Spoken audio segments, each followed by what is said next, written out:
All right, have you ever wondered how a massive site like Amazon or Shopify actually survives the absolute chaos of Black Friday? Well, today we're going to dive in and design an e-commerce platform from the ground up. And the goal? To build something that can handle millions of people all clicking buy at the exact same moment. Let's jump right in. And look, this is not just some academic thought experiment, right? We're talking about real money here. Every single millisecond of downtime on a day like Black Friday means a ton of lost revenue and, let's be honest, really angry customers. So this one question, this is going to be our North Star. It's going to guide every single decision we make from here on out. Okay, so the very first big decision we have to make is about the architecture.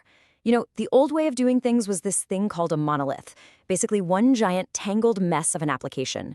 The problem? If one little part of it went down, the whole thing crashed. Not good.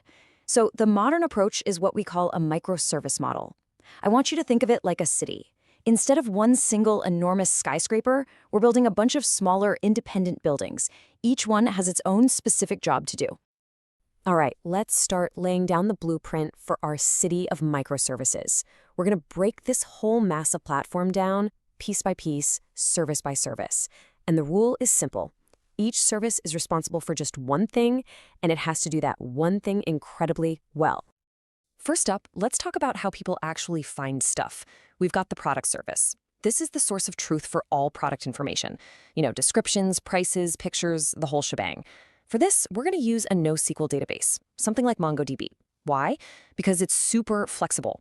Products have all sorts of different attributes, and NoSQL handles that beautifully, unlike a rigid spreadsheet. But searching through all that data can be slow. So we'll build a completely separate search service. This guy uses a dedicated engine like Elasticsearch to make finding products lightning fast. This way, your complex searches don't bog down the main product database at all. Okay, next up, inventory and the shopping cart. The inventory service is absolutely critical. It tracks exactly how many items we have in stock. Can't mess that up. Then you've got the cart service, which, well, it just needs to remember what's in someone's shopping cart for a little while. Since that data is temporary, we can use a super fast key value store like Redis. The code check analogy is perfect here. You give Redis a key, say your user ID, and it instantly hands you back the value, which is your cart. It's simple, it's temporary, and it's blazing fast. And now we get to the most important parts, the money. The order service is the conductor of the orchestra here. It manages the entire purchase, and every single detail has to be perfect. For something this critical, we absolutely need strong consistency. That's why we'll use a traditional relational database like Postgres. Just think of it like a bank's ledger. Every transaction is recorded precisely, with no room for error. Then the payment service gets its own little box to play in. It handles all the tricky, sensitive stuff of talking to payment gateways like Stripe. We keep that complexity totally separate and locked down. So if you've been paying attention, you might have noticed we're using a bunch of different databases. Well, there's a fancy name for that, polyglot persistence. But honestly, the idea behind it is incredibly simple and powerful. It just means you use the right tool for the right job. Don't try to hammer in a nail with a screwdriver. We're using a flexible NoSQL database for products, a super strict relational one for our orders, and that lightning-fast key value store for carts. It's all about picking the best technology for each specific problem. Okay, so all of our services are built and ready to go. But how do they actually talk to each other during that critical moment of checkout? It's not as simple as one service just calling another. No, this has to be a perfectly choreographed dance with incredibly high stakes. So who's the choreographer for this dance? It's something called a message queue, and a really popular one is Kafka. Here's how it works. Instead of services calling each other directly and having to wait for a response, they just publish events. They shout out messages into a central place. For instance, the order service might yell, "Hey everyone, a new order was just placed." Then any other service that needs to know about that, like the payment or inventory service, can just listen in and react. The key here is that they're decoupled. They don't need to know about each other, which makes the whole system way more flexible and resilient.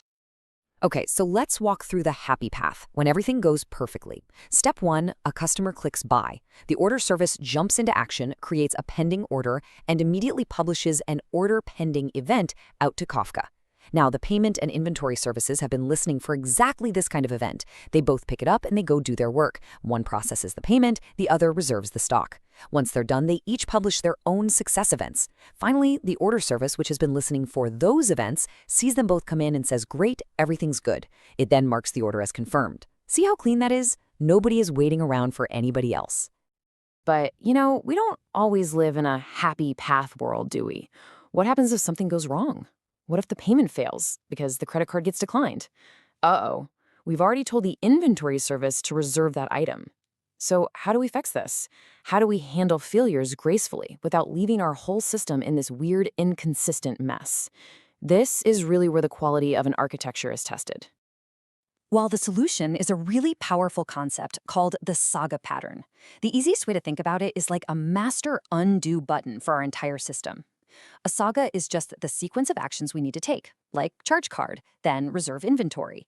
If any one of those steps fails, the saga knows how to execute a series of compensating actions to undo everything that's already happened. It automatically cleans up its own mess, making sure our data never stays in a broken, inconsistent state. So let's watch this in action. The payment fails. So the payment service publishes a payment failed event to Kafka. Now who's listening? Well, the order service sees that event and immediately marks the order as failed. But, and this is the crucial part, the inventory service is also listening. It sees that same payment failed event and knows exactly what to do. It runs its compensating action, which is to release the stock it had reserved.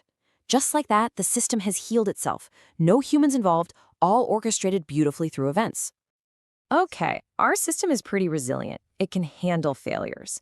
But is it fast enough? Let's really turn up the heat now and throw the ultimate stress test at it, the flash sale. We're talking a super limited edition item, a massive discount, and it all happens in just a few minutes.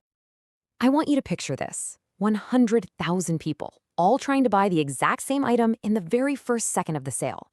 And here's the kicker. We only have 1,000 of them in stock. This is a concurrency nightmare. There is no way we can let all 100,000 of those requests hit our main inventory database to check the stock. It would just fall over and die instantly. So, how on earth does our inventory service survive this? This specific scenario actually has a name. It's called the thundering herd problem. It's like a stampede of cattle all trying to get through one tiny gate at the same time. All of those requests are rushing towards a single point of contention, that one single row in our inventory database for that one specific product. And I'm telling you, if we let that happen, the database will fall over. It's not a maybe, it's a guarantee. So the solution is actually pretty clever. We just don't let those requests touch the main database at all. Instead, we use a trick with Redis. Here's what we do. Right before the sale starts, we load the inventory count, say 1,000, into Redis. Now, when a purchase request comes in, we don't check the database. We just run one single command in Redis, DECR, which stands for decrement. Redis subtracts 1 from the count and tells us the result. If the result is 0 or higher, awesome, you got one. We'll put your request on a Kafka queue to be processed by the real order system later. But if the result is negative, sorry, we're sold out. We can reject the request instantly. The absolute secret to this whole thing, the magic that makes it work, is that the DECR command in Redis is atomic. And what that means is that checking the value and subtracting from it happens in one single unbreakable operation. It's physically impossible for 2 different requests to see one item left at the same time. One will get it and the other won't. This one little technical detail is what lets us absorb that insane traffic spike and prevent overselling. And our main database, it doesn't even feel a thing. It never even broke a sweat. So there you have it. We've designed a system and we've survived the flash sale. So what can we learn from all this? What are the big principles we can take away? Let's talk about the system architect's mindset. First and foremost, learn to think in microservices.